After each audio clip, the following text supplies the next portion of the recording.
Theresa May's speech at the Lord Mayors Banquet, talking about globalisation, picking on Putin, and now talking about a rules-based order, all in front of the wealthy who are sat down drinking bottles of red wine to the tune of £300. But what exactly does it all mean? Theresa May in her first Lord Mayor's speech last year spoke about people finding it hard to scrape by. I haven't got a clue what she'd know about that. She then says they look around and see the emergence of global elites. Isn't she, aren't they part of that emergence?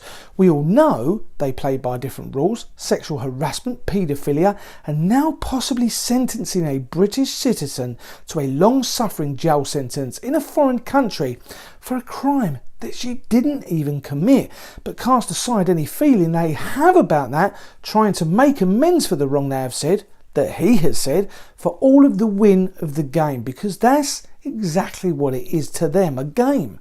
We are a commodity, an investment for them to extract money from our pockets in exchange for our time. To purchase a house that really you don't spend a lot of time in, that technically you don't own, the bank does, and then it might be taken off you anyway later in life as payment for a care home. And now she is targeting Russia and Putin in an attempt to ridicule all the things he has said in the past about America, lying about the Iranian nuclear threat to revealing plans on a new world order. Why is it that anyone that talks about this are instantly made to look stupid? Has he tried to rig elections, or is it just another way to ridicule him?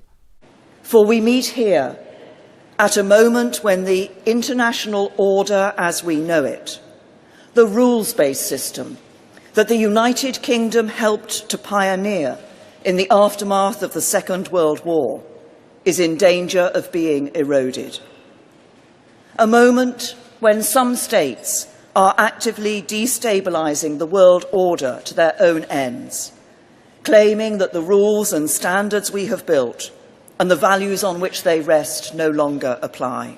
And there you have it. That's what they're afraid of. There is an agenda. Putin doesn't like it, and Theresa May is critical of any states that are not in agreement with it, just like the mantra, strong and stable, that so many people both mimicked and repeated in jest, is now being taken on again in the name of a rule-based order. How many times does she have to abbreviate it and promote it without actually saying it? Now, I've mentioned the illusory of truth theory before. Say it enough times and people take it on board, accept it, and then go with it. Theresa May can't be seen to say New World Order. For them, what Putin has been saying kind of gains some authority, as does every conspiracy theorist that has ever mentioned it. And those statements by them people were made well before this speech.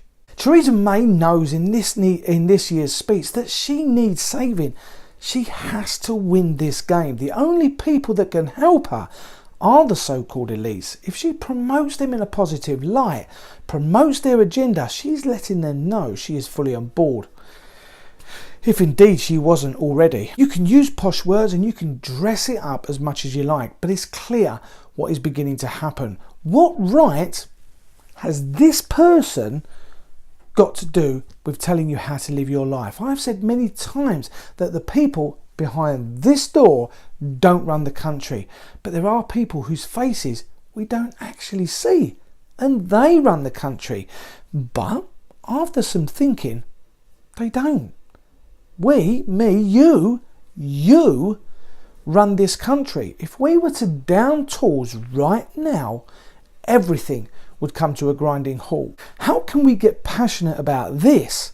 Why is it that 30,000 people can come together to celebrate a win, but we can't come together to save our services and force our governments to make real change? Change will only happen if we really want it to, if we have the real desire to. Don't leave it too late. Don't leave it to the point where you turn around and notice what has taken place and you realise you don't like it. What kind of future do you want for your children? That's the question you need to ask yourself. Now, most people have watched a bit of this video and swiped it away and gone on to watch something else. Subscribe if you want to, or not. I'm not bothered. Maybe you're not bothered, But one thing you should be bothered about is, how open are your eyes? What's going on? How open is your mind? Read between the lines. Both mine have been open for about 6 years now, and they continue to be so. Do you want to come with me? You know what to do then. Bye-bye for now.